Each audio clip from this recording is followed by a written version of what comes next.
ce point de vue, la poétique littéraire. Naturellement, les tragédies, avec cette dramatisation par différentes procédures de mimesis, de mythes qui sont en fait des récits héroïques relatifs aux origines, relatifs, disons, au passé éloigné de la communauté civile. De là, donc, la nécessité, en ce qui concerne les formes, ces formes narratives poétiques, je me situe encore là dans le domaine de la Grèce ancienne, d'une démarche d'anthropologie comparative, voire d'ethnopoétique, avec une comparaison différentielle qui fait apparaître les spécificités d'un côté, mais une comparaison qui permet aussi un retour critique et un retour critique sur les formes narratives et sur les formes narratives contemporaines. Euh, du point de vue de la narratologie et de la narratologie des années 60, la narratologie d'inspiration structurale ou structuraliste, j'aurais naturellement cité ici les travaux de Gérard Genette avec le problème du point de vue de la focalisation discursive, mais évidemment, en ce qui me concerne, ceux déployés par Grémas et son école, avec cet intérêt sur la logique du texte, une logique du texte qui est souvent, enfin, qui est en général réduite à un schéma narratif qui devient un schéma narratif canonique. Ceci pour dire qu'on se concentre là essentiellement sur la syntaxe narrative, mais ce qu'on oublie souvent dans l'apport de Grémas, c'est l'intérêt pour la sémantique du récit, organisé, il employait le terme d'isotopie, je préfère celui de registre sémantique, par des valeurs qui s'articulent éventuellement en carré sémiotique, ça n'est pas important, mais je retiens cette idée de registre sémantique qui s'entrelace et qui jouent métaphoriquement souvent les uns avec les autres. Je reviendrai très rapidement en conclusion. De là donc, pour les mythes, pour les récits héroïques grecs, qui n'existent pas sans la forme discursive, sans la forme discursive qui les adresse à un public dans des circonstances d'énonciation particulières. De là donc une double exigence du point de vue analytique, la nécessité d'introduire la distinction proposée par Benveniste entre histoire et récit, ce qui implique toute une série de stratégies énonciatives, et du point de vue de la réception, la nécessité, je l'ai déjà dit, d'une anthropologie des circonstances de la communication, des actrices, des acteurs aussi de la communication. En fait, dès les années 90, on assiste à une extraordinaire diversification des recherches qui se réclament de ce qui est devenu la narratologie. Diversification des champs d'application, des champs d'enquête, théâtre, disons tout à l'heure, histoire, cinéma, jeux vidéo, musique, aussi les médias, on fait allusion là aussi tout à l'heure. Multiplication aussi des approches qui se réclament d'autres champs de recherche. Je pense d'abord à la narratologie comparative, en littérature comparée, à une narratologie entre guillemets féministe, mais sensible à la question du genre, narratologie pragmatique aussi, philosophie du langage, narratologie cognitive, évidemment et une diversification aussi des perspectives méthodologiques, sociolinguistiques, historiographie, théorie des mondes possibles, théorie de la fiction, dernièrement, et narratologie transmédiale, c'est important de le mentionner encore, ça a été fait tout à l'heure. Surtout donc, et je conclus, plutôt qu'un passage d'une narratologie classique à une narratologie post-classique, on assiste à un double déplacement, un déplacement des récits en actes textuels, des récits réalisés en parole, vers les procédures ou vers l'intérêt, vers l'analyse des procédures de la production des récits, et puis un déplacement aussi des textes narratifs vers les dispositifs et les dispositifs de leur réception, éventuellement en termes de configuration, de préfiguration, en pensant évidemment à Claude Ricoeur. Et finalement, encore 4 directions de travail, 4 problèmes que j'aimerais soumettre à la discussion. À partir de l'intrigue, du développement de l'intrigue, la question de la tension narrative qui a été mise en valeur ou mise en relief par Raphaël Baroni, qui implique donc la question des relations entre l'action configurée discursivement, narrativement, par des moyens qui sont aussi ceux de la fiction, et puis l'action humaine elle-même, pragmatique en fait, la question du narrateur, de ce qu'on appelait le narrateur, peut-être du sujet narratif, de ce que je préfère appeler l'instance de dénonciation, interprétée en termes d'éthos, de masque d'autorité, voire de posture, etc., etc., ce qui implique une orientation énonciative dans l'action narrative qui est créée par le discours. Troisième problème, le problème de l'identité narrative. Je pense ici à Paul Ricoeur, qui l'inscrit dans sa dialectique entre l'identité idem et l'identité ipsée, une identité narrative qui, dans la perspective de Ricoeur, correspond à une identité à la troisième personne, en il et en elle, mais qui se combine naturellement avec l'identité, ce que j'appellerais l'identité énonciative, celle de l'instance d'énonciation. Un terrain aussi à explorer. Et puis finalement, la question de la pragmatique relative à la séquentialité narrative, mais aussi à la séquentialité énonciative, qui implique sans doute des processus neuronaux, mais surtout qui implique la fiction, les effets même de la fiction, et qui font que la fiction, et en particulier la fiction narrative, finalement, ne peut être que référentielle, d'où le problème absolument central, à mon avis, de l'épaisseur sémantique, l'épaisseur sémantique du discours qui nous apparaît, des différentes formes de discours qui nous apparaissent comme narratifs. Merci.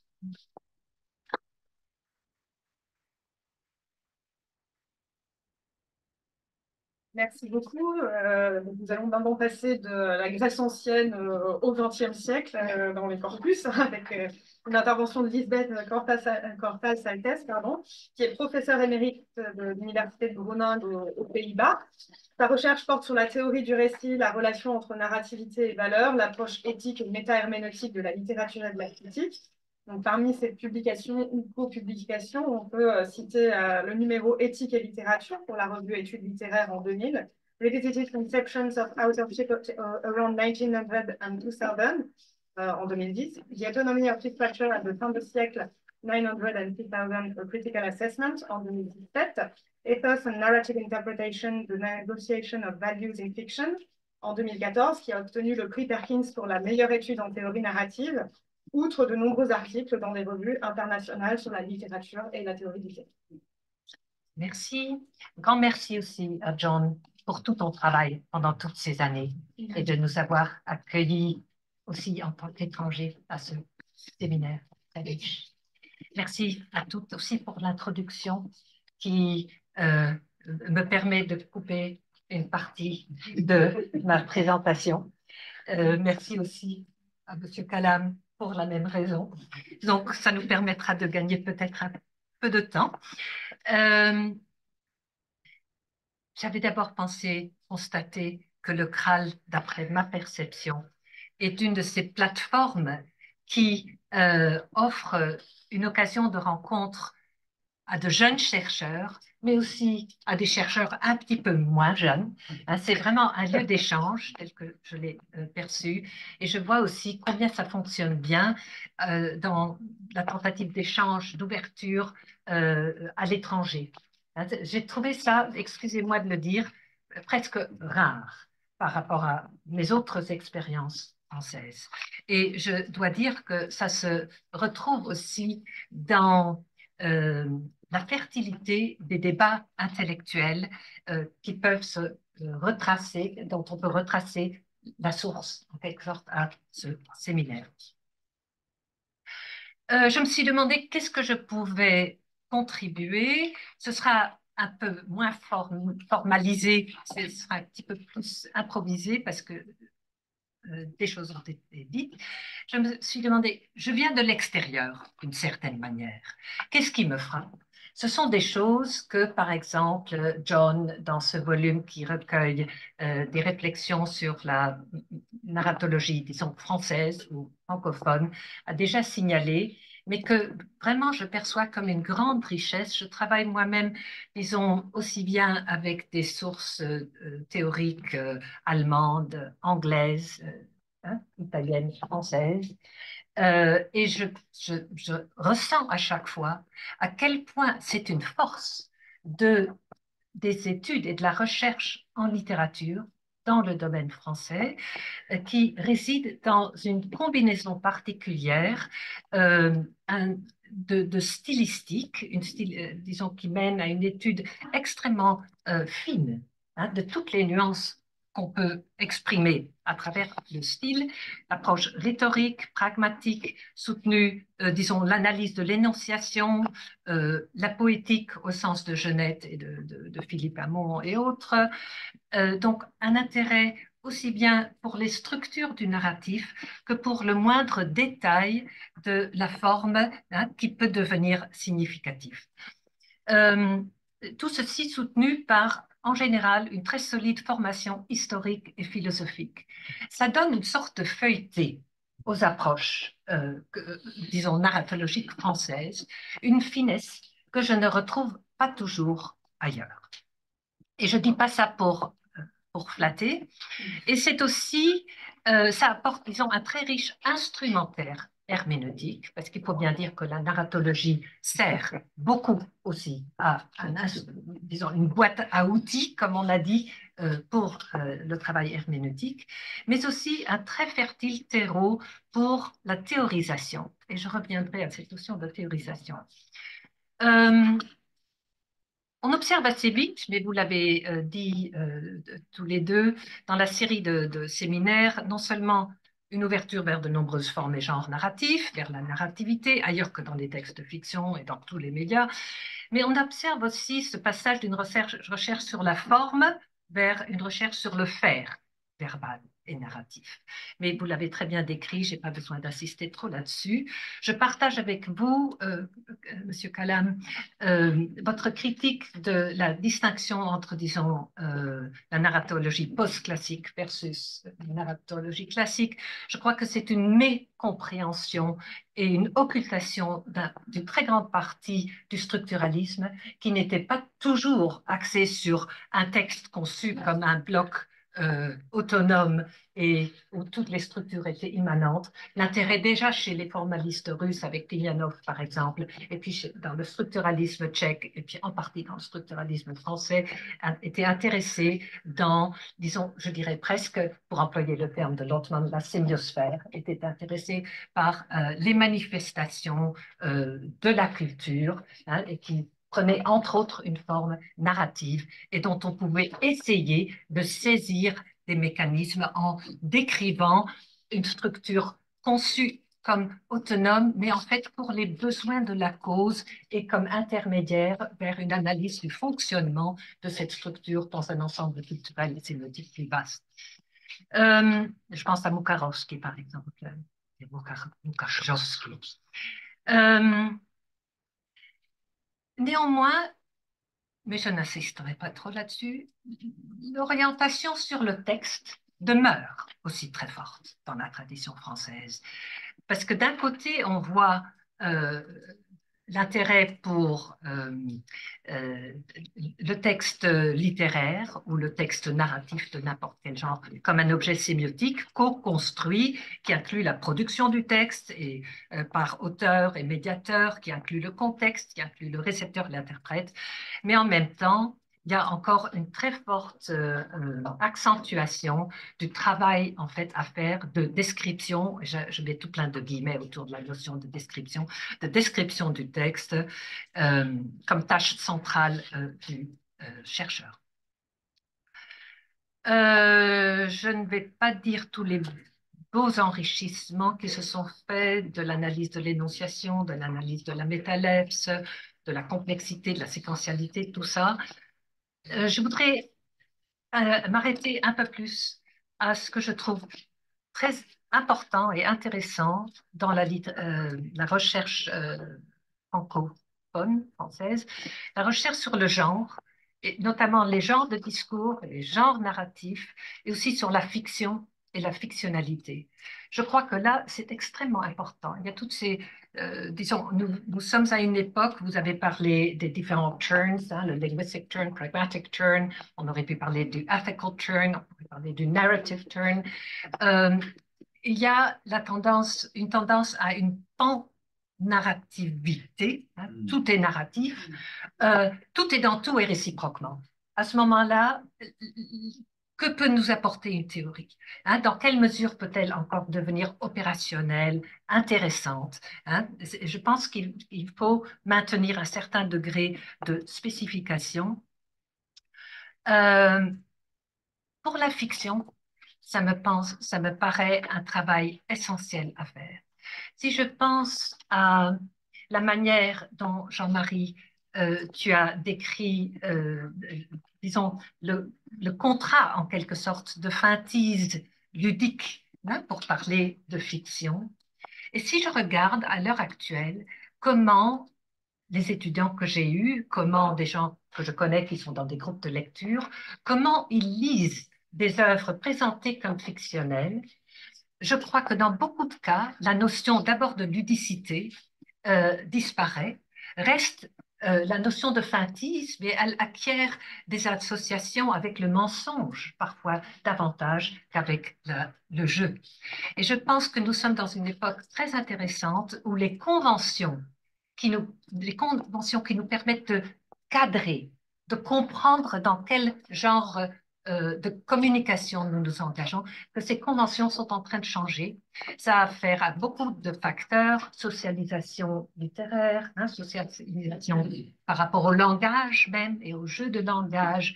Et je crois que c'est un phénomène, j'ai pas le droit dans cette table ronde de parler de l'avenir de la recherche en narratologie, mais il me semble qu'il y a là un énorme défi, hein, aux narratologues.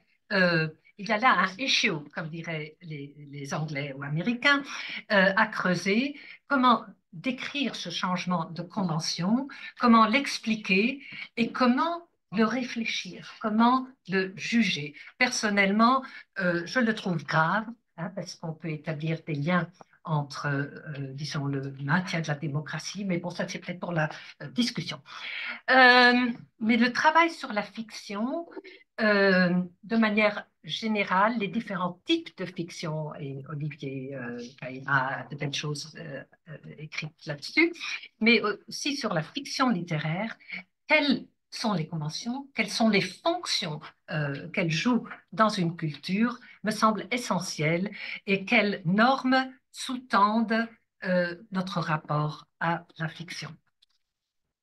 Une tendance que je trouve personnellement aussi très fructueuse dans l'apport français francophone, c'est l'intégration des perspectives sociologiques, vu que la perspective sociologique se concentre sur la manière dont dans une culture, à travers ses institutions et ses pratiques, disons, métacognitives, se négocient, se tissent des manières de faire sens et de faire valeur. Ce n'est pas seulement les valeurs elles-mêmes, ce n'est pas seulement les significations elles-mêmes, c'est ce que j'appelle en anglais les pathways of meaning making, les trajectoires, les stratégies à travers lesquelles nous enseignons à d'autres et nous pratiquons la manière de cadrer, de comprendre, de réagir à certaines pratiques sémiotiques. Bien sûr, je pense à la sociologie bourdieusienne et bourdieusante, et en particulier aux travaux aussi de Gisèle Sapiro, de Nathalie Hennig, Mézo, de Magno. Boltanski-Thévenot, pour moi, est très important là-dedans, avec leur livre de la justification sur les valeurs, les régimes au registre de valeurs, les postures d'artistes, tout ça. Pourquoi, pour moi, cette approche est intéressante? Parce que, en tant que narratologue, j'ai constamment achoppé contre le problème que, oui, la narratologie en tant que attitude, en tant que habitus, invite en fait à vouloir théoriser les stratégies et structures narratives. Et du coup, ça a fonctionné comme outil herméneutique sans que beaucoup de narratologues se soient interrogés sur la diversité interprétative que l'on rencontre à tout bout de champ dans la vraie vie et que, en fait, beaucoup des modèles narratologiques, des concepts narratologiques sont eux-mêmes déjà imprégnés par une certaine conception de la fiction, de la littérature, de ce qui est pertinent. Donc, je pense qu'il y a là un travail méta-théorique à faire.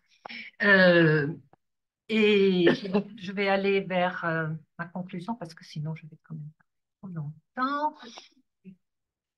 Une autre chose que je trouve importante dans le domaine français, c'est que on a été un peu plus prudent dans le ethical turn que dans le monde anglo-américain et néerlandais dont je viens, hein, où c'est devenu pratique courante dans beaucoup des études littéraires, où on ne peut presque plus se permettre un débat interprétatif sur des œuvres, où la sélection des œuvres à mettre au programme est déjà soumise à une censure morale. Et je pense que ce développement est extrêmement dangereux. Euh, et je pense que là aussi, si je puis me permettre de quand même regarder un petit peu vers l'avenir, je pense que c'est là un défi à la narratologie qui est lié à celui que je citais avant. Je pense qu'il est temps, disons, autant les premières générations, la génération structuraliste de narratologues était portée vers l'idée de faire de la science et avec des idéaux scientifiques, hein, d'objectiver, d'argumenter d'une manière qui pouvait être concurrentielle avec celle des vraies sciences. Je pense que le temps est revenu de réfléchir à quel genre de discipline voulons-nous être ou faire. Je pense qu'il est important. Je me souviens d'avoir été un petit peu, si je puis me permettre, irritée à l'époque par l'article de Ansgar Lönning sur les narratologies. Il en faisait un beau schéma, c'est entre le pôle X et le pôle Y. Il les mettait côte à côte sans qu'il y ait de véritable réflexion sur, OK, qu'est-ce qui se passe entre ces deux pôles? Qu'est-ce qui se passe du point de vue du type d'argumentation scholarly que nous avons? Quel genre de discours avons-nous? Avec qui nous sentons-nous en connivence? Avec quel genre de science? Et pour pouvoir faire un travail interdisciplinaire, comme beaucoup d'entre nous font, il faudrait en fait d'abord être plus clair par rapport à nos propres idéaux disciplinaires. Je pense qu'il y a là vraiment un travail à faire. Pourquoi? Non pas par hygiène scientiste, c'est pas ça. Mais ça, c'est parce que nous vivons une transformation culturelle où l'intérêt pour la culture comme métacognition et pour la métacognition ultra sophistiquée que forme la littérature, la fiction littéraire, l'art en général, que l'intérêt pour ces pratiques plus sophistiquées de la métacognition est en train de disparaître pour toutes sortes de raisons. Et je pense qu'il faut réagir. Effectivement, pour aller très vite, pour avoir une démocratie, il faut avoir un art du langage, un art de la réflexion, de la métacognition sur la métacognition. Et l'université est l'endroit pour la réflexion la plus systématique et la plus sophistiquée sur ce genre de métacognition. Je pense que je vais m'arrêter là-dessus.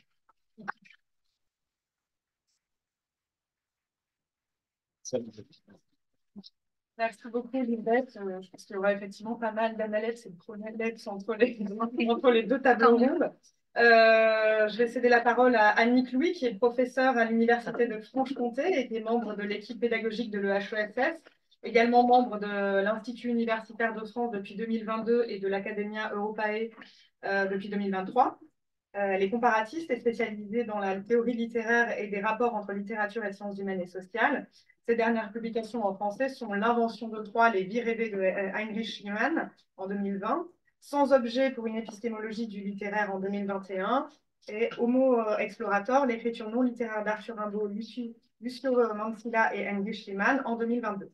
Elle prépare actuellement un ouvrage sur la figure d'auteur de Borges et un sur les littératures contemporaines brouillant les frontières entre fiction et non-fiction. Merci Anaïs. Eh bien justement, je vais reprendre la question de la discipline.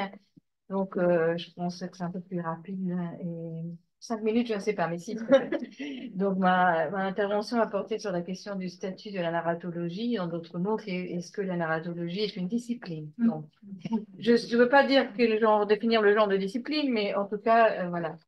Alors, je vais commencer par la petite histoire. Quand en 2007, Jean-Marie Schaeffer m'a invité à faire partie du séminaire de narratologie, je lui ai répondu, je ne suis pas narratologue.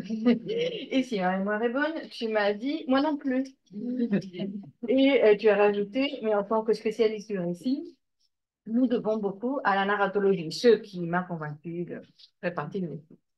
Donc pour moi, ce fut le début d'une période d'une quinzaine d'années où j'ai participé de façon constante parfois, plus discrète et sporadique d'autres fois, aux séminaires et aux événements organisés. Alors, comme je ne suis pas narratologue, je ne me suis jamais sentie tout à fait légitime pour parler de narratologie. Donc pendant cette période, je me suis dit, bon, pour acquérir une certaine légitimité, donc j'ai décidé de m'intéresser à l'histoire de la narratologie, cherchant à connaître ses étapes et ses apports du mieux possible, mais aussi ça m'a incité à réfléchir à la question du statut institutionnel de la narratologie, qui reste complexe et présente des particularités originales. Et c'est sur ce dont je vais parler. Donc, il serait trop long de considérer tous les aspects qui définissent une discipline. Dans leur introduction à Qu'est-ce qu'une discipline, Hervé Passeron affirme que la notion de discipline correspond d'une part à un concept classificatoire, à des professions, d'autre part, et qu'une discipline implique l'existence d'une communauté plus ou moins constituée. Mais pour systématiser un peu plus la notion, on peut rappeler les travaux de Jean-Louis Fabiani, qui avance d'autres traits et des questions sur lesquelles il y a habituellement consensus. Donc, une discipline a un objet de savoir défini, elle implique le développement d'une méthode spécifique, elle implique la transmission. Fabiani rappelle que dans l'origine du mot, il y a l'idée de transmission. La discipline désigne également un principe de spécialisation, mais c'est un sens que le mot a acquis tardivement. Oui. Une discipline détermine aussi une forme d'institutionnalisation. Là, évidemment, il n'y a pas d'accord. Pour certains théoriciens, je pense à Judith Schlanger, une forme de savoir ne peut survivre sans institutionnalisation. Pour d'autres, comme Gérard Lanclus, les formes de savoir survivent, même lorsqu'elles ne parviennent pas à s'institutionnaliser. Elles s'insèrent dans d'autres disciplines ou d'autres institutionnalisations. Or, la narratologie s'est développée à la manière un peu de la théorie littéraire en France, mais ça serait une autre affaire, cette question, au moyen de formes d'institutionnalisation qu'on peut considérer comme obliques. Elle s'est insérée davantage comme une méthode que comme une forme de savoir ou comme une discipline. Malgré cela, on peut dire qu'elle réunit certains traits qui définissent la discipline, comme la définition d'un objet, le développement d'une méthode, la constitution d'un groupe de spécialistes. Mais son insertion dans l'institution et sa transmission dépendent davantage de la volonté de certains acteurs institutionnels que de structures fixes. Comme c'est le cas pour d'autres formes de savoir qui se sont constituées dans la même période, je pense à la sémiologie par exemple. Néanmoins, dire que la narratologie n'a pas connu d'institutionnalisation n'est pas tout à fait exact. Parce que, comme tout le monde le sait, Figure 3 de Gérard Genette est devenue de la Bible de l'université française et du secondaire pendant une très longue période qui n'est pas encore révolue. Et cela, malgré le fait que Genette en est venu à désavouer cet usage et à s'éloigner de la narratologie au point de devenir critique vis-à-vis de ces manifestations. Comme on sait, il définit dans Bardadrac la narratologie de la façon suivante. Je cite. Narratologie. Pseudo-science pernicieuse. Son jargon a dégoûté de la littérature toute une génération d'analphabètes. Ne dissèque que des cadavres de récits. Encore heureux. Alors, évidemment, c'est le genre de situation qui va me rendre très populaire ici aujourd'hui, mais c'est une prise de distance qu'il a prise tardivement vis-à-vis de la narratologie, qui n'implique cependant pas nécessairement une rupture par rapport à son projet esthétique. Et là, je renvoie aux travaux, à la très magnifique article de John Pearce sur l'esthétique de Genette et aux travaux de Luisa Sampugnaro, plus récents. À l'université française, donc, on peut dire qu'elle est devenue une sorte de méthode, et c'est ici, en réalité, dans cette institution, le HESS, au sein du CRAL, qui était le laboratoire de Gérard Genette, qu'elle est devenue un objet centre, on peut dire, lorsque Francis Berthelot et John Peer et Jean-Marie Schaeffer, comme l'a rappelé John, ont mis en place le séminaire de narratologie en 2003.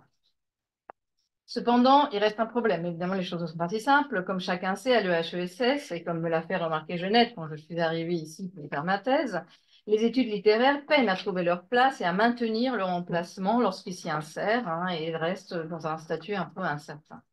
L'étude de la littérature a été présente au départ sous la forme précisément de la sémiologie, de la théorie littéraire et de la narratologie. Grâce à la présence d'abord de Roland Barthes, puis de Gérard Genette, de Tsvetan Todorov, de Jean-Marie Schaeffer et maintenant de Tiffaine Samoyau, qui malheureusement vient de sortir. On monte jamais sur. Les choses sont frustrantes parfois.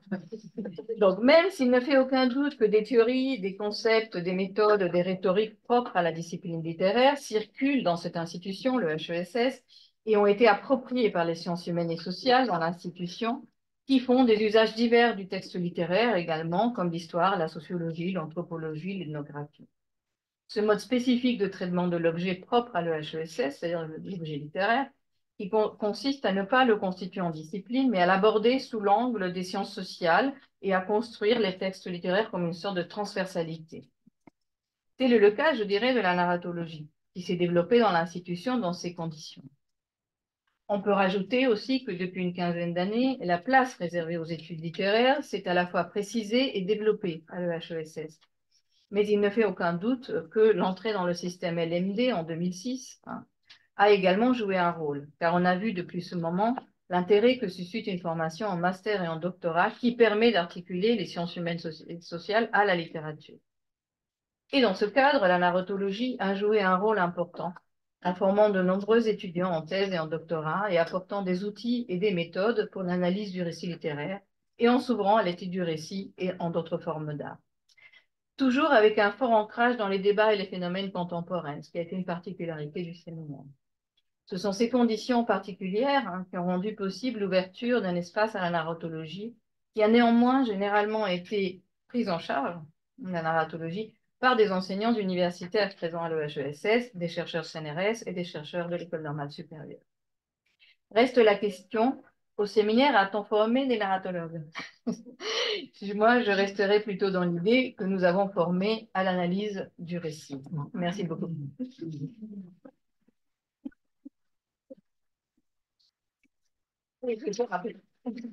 Merci beaucoup pour cette intervention extrêmement rapide. Donc, nous allons maintenant écouter Philippe Coussin, qui est directeur de recherche émérite au CNRS et membre du CRAD. Il a été visiting professor in French Studies à Wadham College à Oxford entre 2013 et 2016 et coordinateur du GDRI Literature and Democracy, Theoretical, Historical and Comparative Approaches entre 2016 et 2021. Il est membre du comité de rédaction de communication dont il a récemment co-dirigé plusieurs numéros, Liberté pour les sciences sociales en 2024, Pour censure en 2019, Le formalisme russe 100 ans après en 2018. Et il a également co-dirigé Emerging Vectors of Narratology, paru en 2017 chez De Gruyter. Il est membre de l'équipe organisatrice du séminaire Recherche contemporaine en narratologie du CRAL, bien sûr. Bon, merci Anaïs. Merci à John d'avoir organisé la journée, puis à Francis Berthelot qu'Annick a heureusement rappelé, qui n'est pas là parce que je pense que c'est un auteur de science-fiction. Et puis surtout, merci aux chercheurs beaucoup plus jeunes qui sont en train de prendre le relais en littérature comparée, littérature du 19e siècle, en culture médiatique ou en sociologie des jeux. Alors, je voudrais faire 4 remarques schématiques qui concernent les évolutions des théories et des pratiques narratives au cours des 20 dernières années. les pratiques nouvelles ayant bien sûr agi ou orienté rétroactivement pardon, les analyses. Alors, la première remarque est triviale.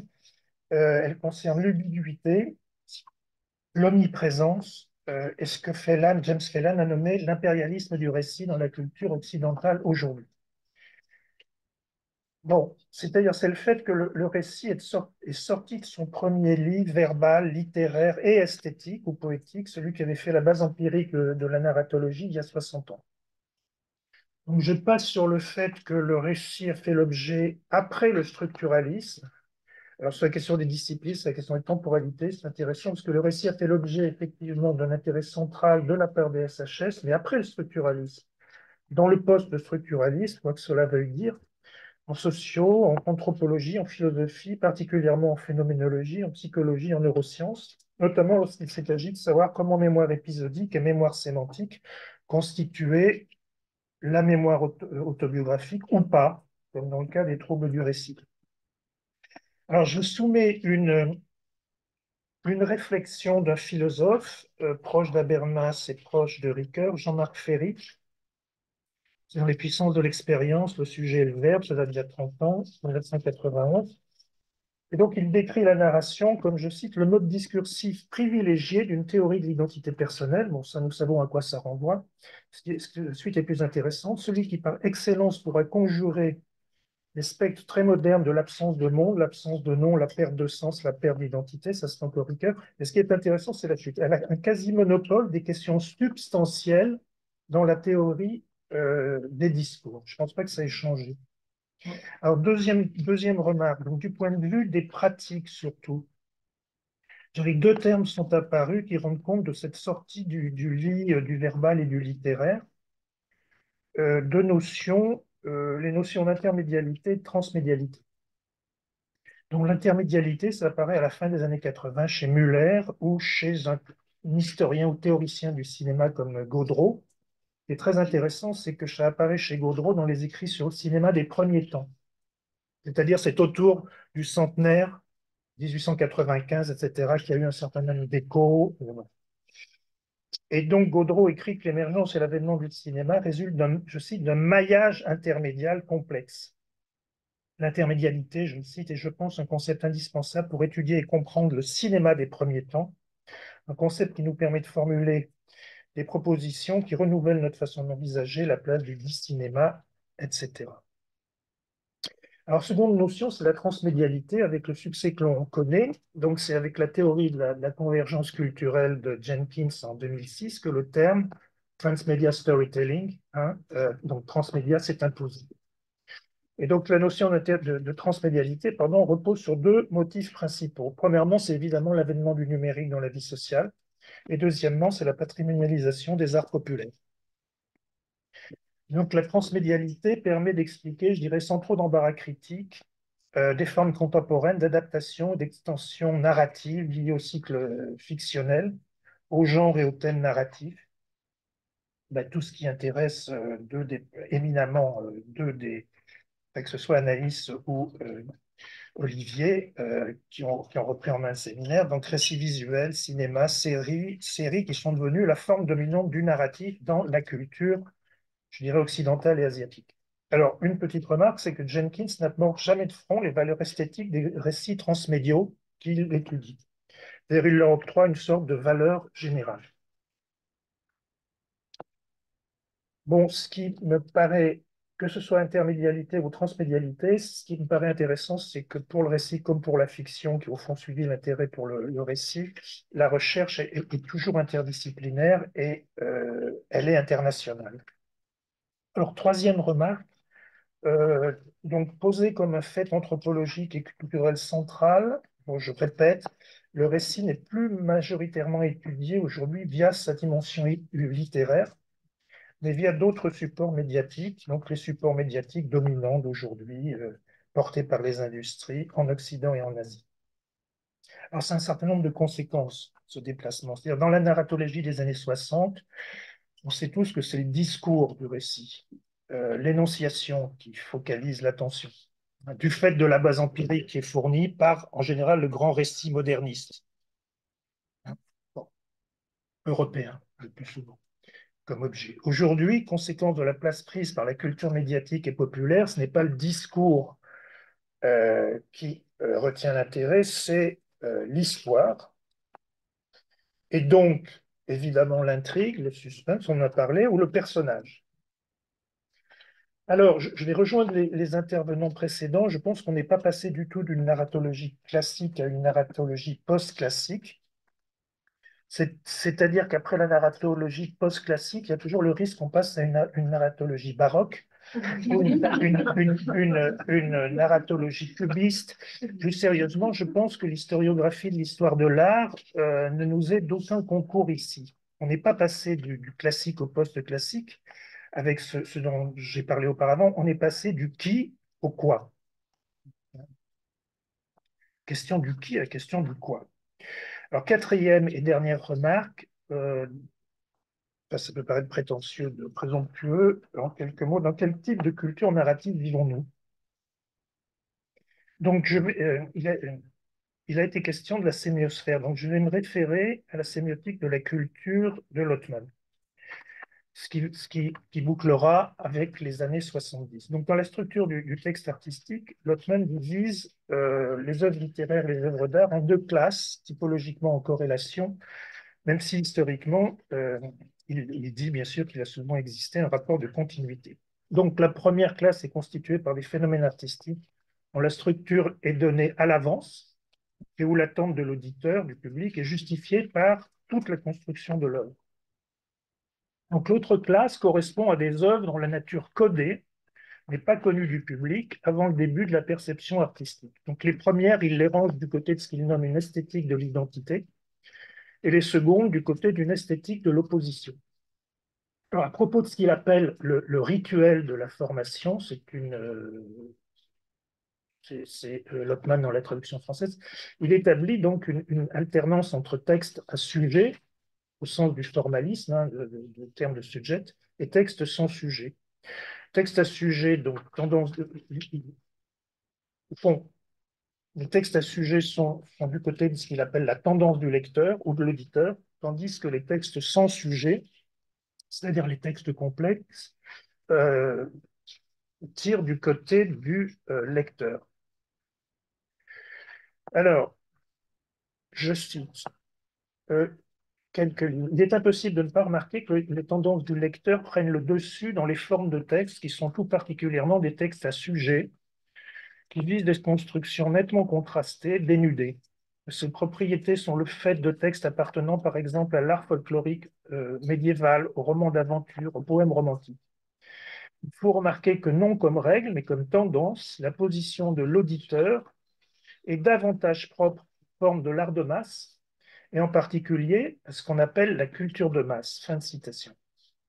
Et donc il explique ce que des contemporanéistes ou des modernistes oublient tout le temps, c'est que dans l'histoire de l'art mondial, au fond, les systèmes artistiques qui lient valeur artistique et originalité sont plutôt l'exception que la règle. Et donc, sa description, au fond, rend assez bien compte des polarités et des tendances narratives du moment.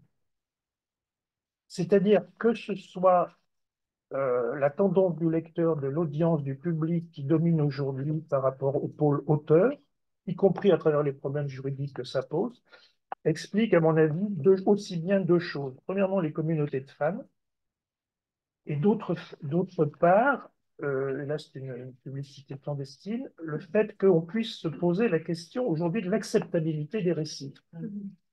C'est quelque chose de tout à fait nouveau. Ça, c'est pas l'auteur qui se pose cette question-là, c'est toujours le lecteur. Voilà, merci.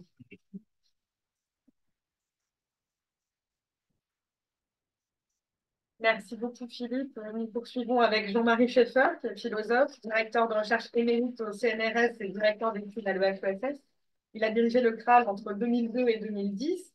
De 2016 à 2020, il a dirigé le projet de recherche IRIS Création, Cognition et Société de l'Université TSL. Et depuis octobre 2023, il est Distinguished Professor Emeritus à l'Université de Bonn en Allemagne. Et parmi ces très nombreuses publications, on citera les récentes L'expérience esthétique en 2015, Les troubles du récit en 2020 et La vie des arts, mode d'emploi en 2023. Merci. Merci beaucoup. J'ai pas grand-chose à dire parce que peut-être que si je reviens sur le passé, vous comprendrez pourquoi j'ai pas grand-chose à dire.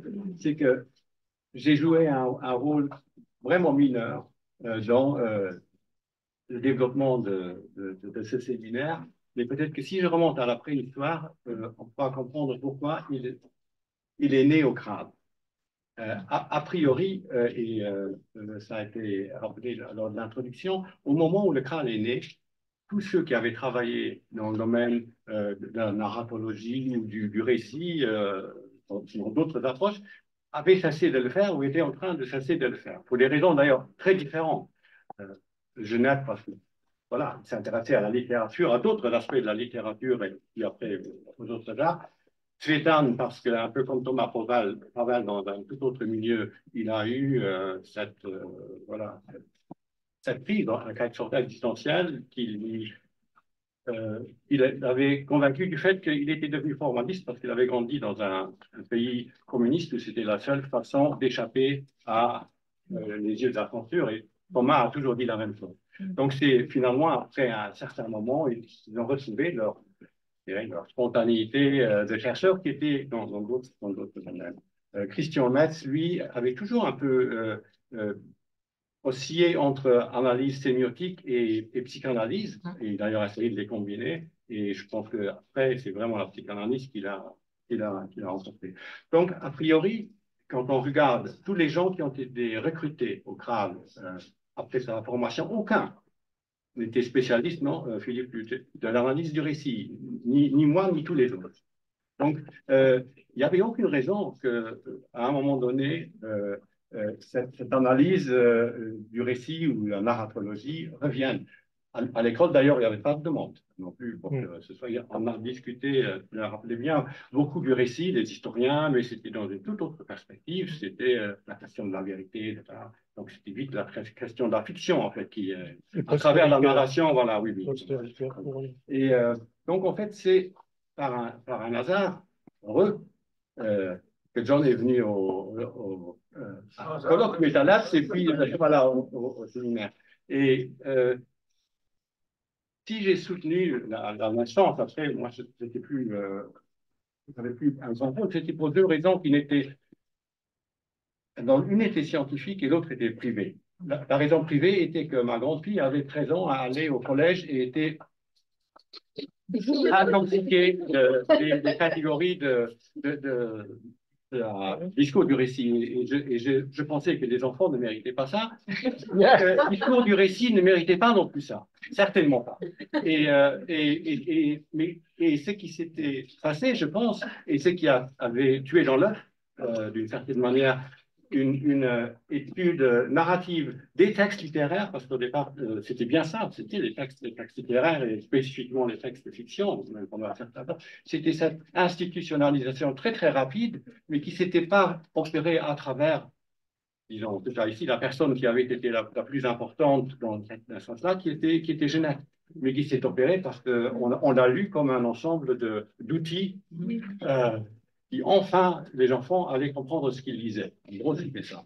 Et donc, la réaction contre, qui était très forte en France, pour moi, se comprenait tout à fait aisément.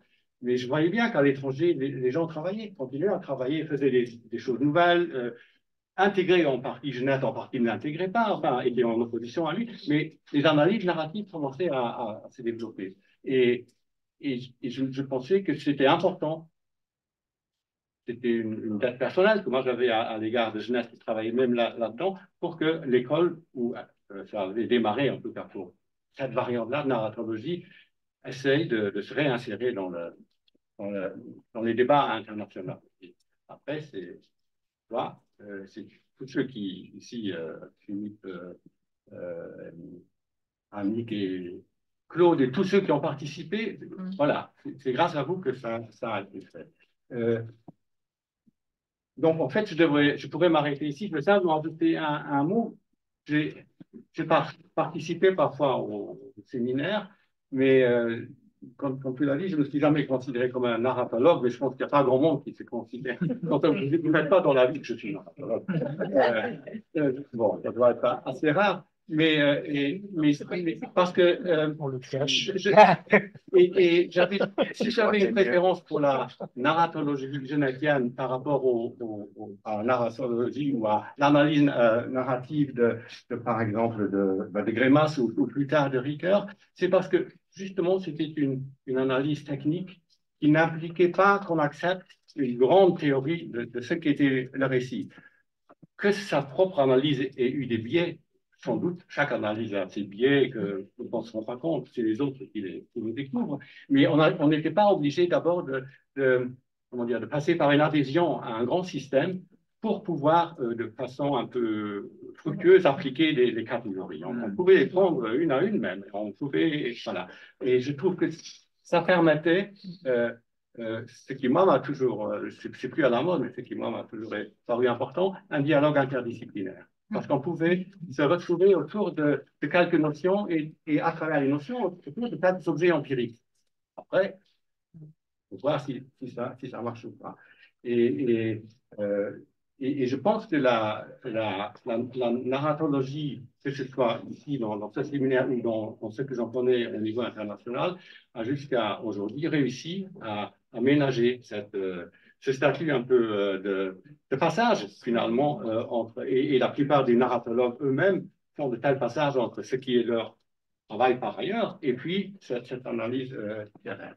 Et donc, c'est sans doute pas une discipline, et c'est sans doute peut-être heureux parce que ça lui permet de jouer ce rôle de s'enrichir d'apports extérieurs et en retour d'enrichir des approches, en tout cas pour la philosophie, ça a joué ça a fait un apport enrichissant pour différents philosophes d'ailleurs. Enfin, pour Ricoeur, déjà, malgré son grand système, il avait quand même besoin des outils de la narratologie. Donc, deux mots.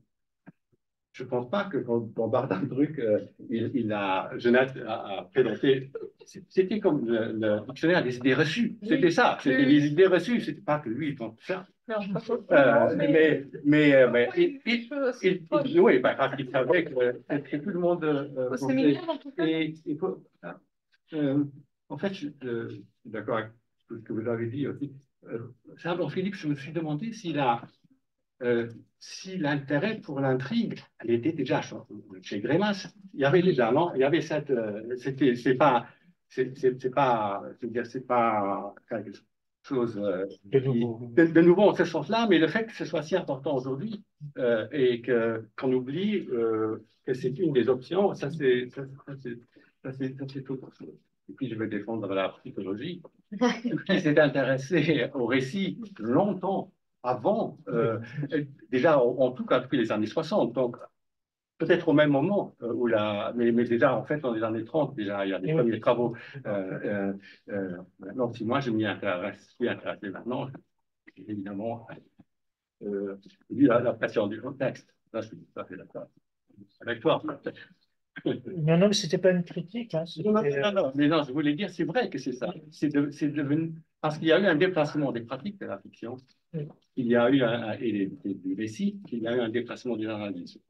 C'est toutes les histoires de schéma mnésique, par exemple, chez Bartlett, que tout le monde lit. Voilà, et on retrouve dans les années 50, 60, c'est des gens comme Schank, etc. Donc c'est recyclé après avoir disparu. Merci beaucoup. Merci à vous.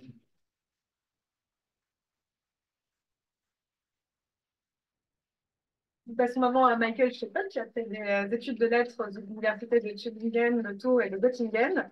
Depuis 2002, il est professeur de littérature comparée et de littérature allemande à l'université de Wuppertal, où il est membre du comité de direction du Center for Narrative Research. Il est également co-rédacteur de plusieurs collections et revues scientifiques, notamment Text Critics et Dialysis, Interdisciplinary E-Journal for Narrative Research. Depuis 2012, il est co-directeur d'une grande édition génétique et digitalisée des œuvres d'Arthur Schnitzel, Schnitzler, pardon. Voilà. En allemand, c'est la viande à manger. Et donc, comme je ne parle pas un mot d'allemand, justement, je Jeu de mots avec ça. avec ces ouvrages pour ne pas massacrer encore plus. Donc, oui, il est l'auteur du réalisme magique. Je peux vous laisser dire les titres peut-être en allemand. Quel titre? Réalisme magique. Ah bon, magischer Realismus, oui. Voilà, cette forme de narration autoréflexive en 1997 et l'introduction à la théorie du récit en 2019, qui est un ouvrage très utilisé dans les pays germanophones et ainsi que de nombreuses autres études narratologiques. Merci beaucoup. Et navré donc pour... Tout d'abord, John, merci beaucoup. J'apprécie beaucoup ton travail et le contact personnel avec toi sur tant d'années. Oui, mais on se connaît plus longtemps, je crois. Oui, oui. Bon, je deviens plus formel un peu. Mesdames et messieurs, chers collègues. En plus, tu as étudié à Tours, où j'ai soigné. Oui, j'ai passé la licence de lettres. Là. Oui, oui. Mon collègue. Oui. J'ai fait des études chez lui. Oui. Bon, alors j'apprécie énormément de pouvoir être avec vous ici au cœur de la narratologie française, même si on a entendu qu'il n'y a pas de narratologue. Et je vous remercie beaucoup de m'avoir invité ici au Graal. Et même en parlant apparemment à la première personne du singulier, je vous prie pour un moment au moins de me considérer pas pour une seule personne, mais pour une sorte de personnification qui représente une somme considérable de personnes, c'est-à-dire tous les membres du Zentrum für Erzählforschung, le Centre pour la recherche narratologique à l'Université de Wuppertal. Par moi et ma voix, nous tous, et surtout les anciens directeurs et membres du conseil d'administration du CEF, Matthias Martinez, Roy Sommer, Katharina Rennack et moi, nous et tous nos compagnons, nous aimerons bien vous féliciter chaleureusement pour les 20 ans de narratologie au Graal. Les 20 ans passés ici, on a bien étudié plus ou moins tous les aspects des narrations et des histoires, de l'aventure du récit et du récit de l'aventure, des textes et médias de la narration aussi bien que ses contextes socioculturels et pragmatiques, et finalement aussi la façon dont les récits se forment dans nos têtes.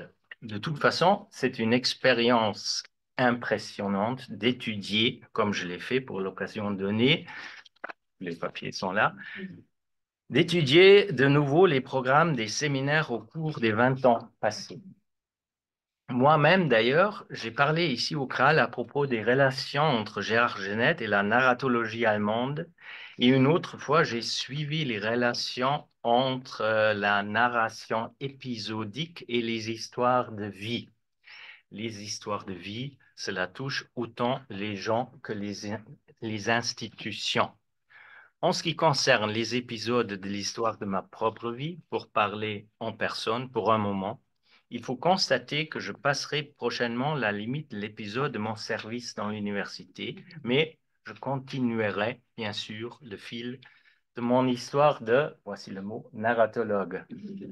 Et pour passer ainsi du passé à l'avenir, pardon, mais c'est le futur qui résulte du passé, alors du passé à l'avenir, même si ce n'est que le thème du prochain tour, j'aimerais bien donner l'aperçu suivant sur l'avenir de la narratologie, ou plutôt sur un projet que j'aimerais moi-même poursuivre et approfondir et que je considère comme prometteur en général. Il concerne le regard porté sur un aspect particulier du contexte des récits et sur une lacune dans les études du passé. Jusqu'à présent, et cela vaut aussi, à ce que je vois, pour les travaux et les séminaires menés ici au Graal, nous n'avons généralement compris par contexte que la manière dont on comprend les récits et dont on les recrée. Alors, par exemple, les formes sous lesquelles on a compris certains récits à différentes époques ou les conditions qui nous permettent du point de vue de la psychologie cognitive, de transformer dans nos cerveaux des signes sur papier et dans d'autres médias en récits. C'est certes intéressant et digne d'être étudié, mais ce n'est pas tout non plus si l'on se penche sur le contexte pragmatique des récits. Car, à y regarder plus près, les textes des récits ne sont pas seulement reçus de différentes manières ou assemblés dans les têtes. La condition pour que quelque chose puisse être assemblé doit toujours être produite par quelqu'un ou, comme on peut le dire face à l'intelligence artificielle, par quelque chose. Et c'est là un aspect qui me semble également très intéressant et digne d'être étudié. La manière et l'histoire non pas de la réception, mais de la production des récits.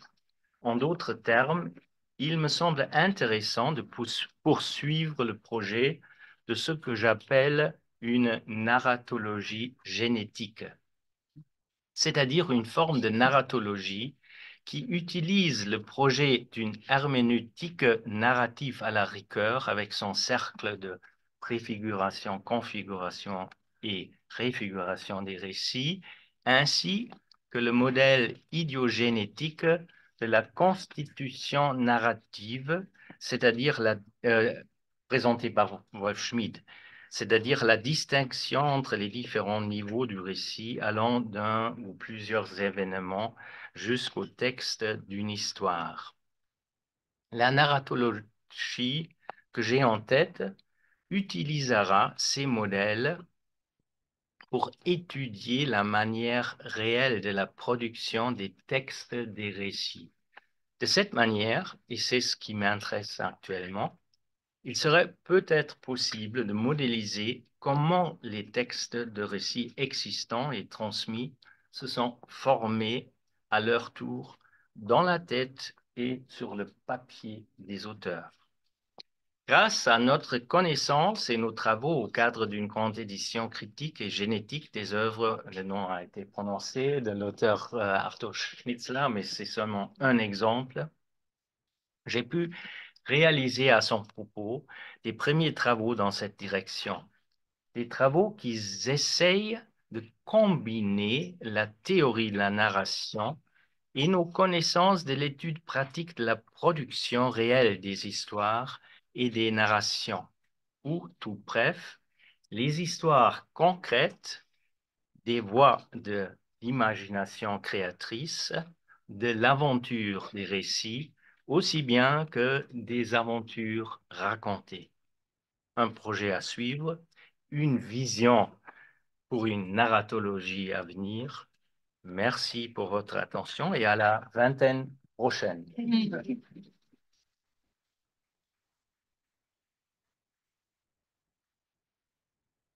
Merci beaucoup. Alors, on enchaîne sur la dernière présentation de ce panel avec Franck Wagner, qui enseigne la littérature française du XXe siècle à l'Université de Haute-Bretagne, Rennes 2.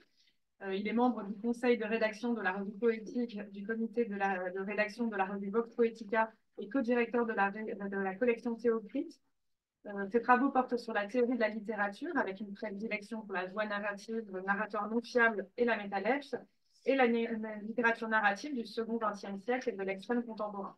Il a publié de nombreux articles, communications et entretiens dans Poétique, Littérature, Proté, Narratologie, Études littéraires, la revue des lettres modernes, roman 25. Il a en outre dirigé, seul ou en collaboration, divers ouvrages, parmi lesquels Lecture de Julien Gracq, Lecture de Rob Grillet ou encore Le cinéma de la littérature. Merci pour cette présentation. Je vais vous apporter la preuve qu'il vaut mieux s'appeler Barthes que Wagner. Dites-vous bien que ça aurait pu être pire. Je pense que j'aurais pu m'appeler Zundor. Avant tout, comme tout le monde, mais c'est sincère, je tiens à remercier John Peer de son aimable invitation qui me permet de revenir en ces lieux où j'avais déjà eu l'opportunité de parler en 2005 puis en 2016, comme me l'a rappelé la consultation du programme du séminaire des origines à nos jours. À la lecture de ce copieux document, un titre d'intervention a plus précisément retenu mon attention. C'est donc historique, en date du 16 avril 2013, à la faveur d'une variation sur la célèbre formule du un peu moins célèbre Edmond Haraucourt, Anne Besson avait présenté une conférence joliment intitulée « Revenir, c'est mourir un peu ». Sans doute voyez-vous où je veux en venir, si l'on fait abstraction de la teneur du propos qu'il introduisait, la question du vieillissement des personnages récurrents dans les fictions populaires, ce titre peut aujourd'hui paraître de circonstance. Nous sommes en effet nombreux et nombreux, à l'occasion des 20 ou 21, je n'ai pas très bien compris, ans du séminaire, à effectuer notre retour dans ces locaux, mais nous pouvons être rassurés du fait de la modélisation ou de l'atténuation. Ce faisant, nous ne mourrons en définitive qu'un peu. Référence pour référence, si je puis me permettre, ces retrouvailles seraient donc plutôt de l'ordre du bal des têtes en version narratologique. Puisque le mot sous sa forme adjective a été lâché, vous allez voir que c'est là que ça se gâte, il paraît difficile de résister à la tentation de rappeler la définition qu'ici chacun connaît, surtout depuis l'intervention d'Annick Louis. Narratologie, pseudo-science pernicieuse, son jargon a dégoûté de la littérature toute une génération d'analphabètes, ne dissèque que des cadavres de récits, encore heureux, le encore heureux est de l'auteur. J'ajouterai simplement, et là c'est inédit, que dans une veine également quelque peu iconoclaste, un site internet apporte pour sa part une réponse à cette question obsédante. Combien de points rapporte le mot narratologie au Scrabble? La réponse est 13 points. Ce qui n'est pas mal. Mais un usage habile des lettres ou mots comme double ou triple devrait permettre de faire mieux encore. Cela dit, même si cette table ronde, un peu plus sérieusement, se propose d'esquisser une rétrospective de 20 années de travaux en vue de dégager les acquis, il est, je crois, également possible de pointer diverses questions toujours pendantes, au moins partiellement, et qui autoriseront peut-être ainsi en outre une ouverture sur de potentielles perspectives de recherche d'avenir, objet, si j'ai bien compris, de la seconde table ronde du jour. Ceci est donc une transition. Premier constat, dans l'extrait de Barda Drac que j'ai cité à mon tour, Genette fut sous une forme ironique, n'en liait pas moins narratologie et littérature. Or, on l'a dit, il a lui-même notoirement assoupli cette équation en s'intéressant à d'autres formes artistiques et à divers médias, en particulier dans le cadre de ses travaux sur l'œuvre de l'art. À cet égard, force est de constater que le séminaire a suivi un cheminement similaire, s'engageant dans la voie de ce que Raphaël Baroni et quelques autres, dont Marie-Laure Ryan, ont nommé une narratologie transmédiale. Sans doute s'agit-il là d'un pantosane des réflexions méthodologiques qui s'imposent à nous, mais la question de l'applicabilité à d'autres médias, d'outils d'analyse originellement conçus pour rendre compte de récits de fiction littéraires, le plus souvent réalistes de surcroît, mérite toujours, je crois, qu'on s'y attarde, qui implique probablement davantage que quelques réajustements ponctuels, mais d'autres que moi, ici même, le diront sans doute tout à l'heure. On peut également mettre en exergue la question, manifestement récurrente de 2003 à 2024, des relations et des frontières, mais aussi des échanges entre récits fictionnels et récits factuels, que ce soit au prisme de la notion générale de narrativité, comme l'avait suggéré John Trier, ou du cas d'espèce forcément plus particulier, que peut en l'occurrence représenter la métalepsie. Qu'on me permette à ce propos de me réapproprier la question posée ici même, le mardi 6 mai 2014, par Françoise Lavocat, la métalepsie efface-t-elle les frontières de la fiction? Près de 10 ans plus tard, je serais prêt à parier, et à parier gros, qu'à ce sujet, il n'y a toujours pas unanimité et qu'il s'en faut de beaucoup. Dans un souci d'économie, je me limiterai à la mention d'une seule autre problématique à mes yeux tout particulièrement stimulante et qui présente de plus l'avantage de tisser un lien entre passé et présent du séminaire. Le thème de réflexion retenu pour l'année académique en cours est en effet, sauf erreur de ma part, celui de l'acceptabilité des récits, que je comprends surtout comme celui de leur non-acceptabilité. Je ne pense pas exagérément forcer le trait en rapprochant cette question de celle que posait en ses murs Vincent Jouve en 2007, quelle exemplarité pour la fiction.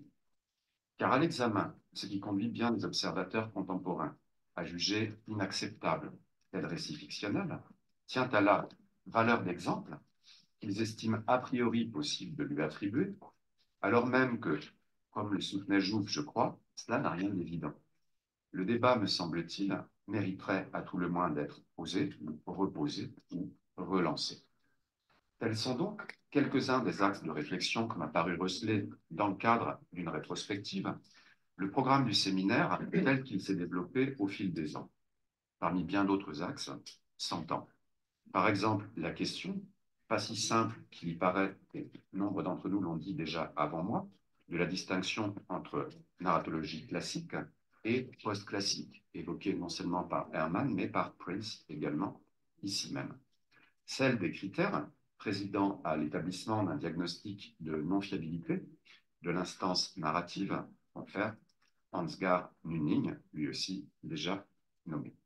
Ou encore celle des outils et du ou des modèles théoriques nécessaires à l'analyse des irrégularités narratives, Brian Richardson et quelques autres, etc. Mais peut-être ne s'agit-il que d'obsessions personnelles, et l'on estime en outre communément qu'à chaque jour suffit sa peine. Je m'en tiendrai donc là, pour l'instant, vous transmettant le témoin. Merci.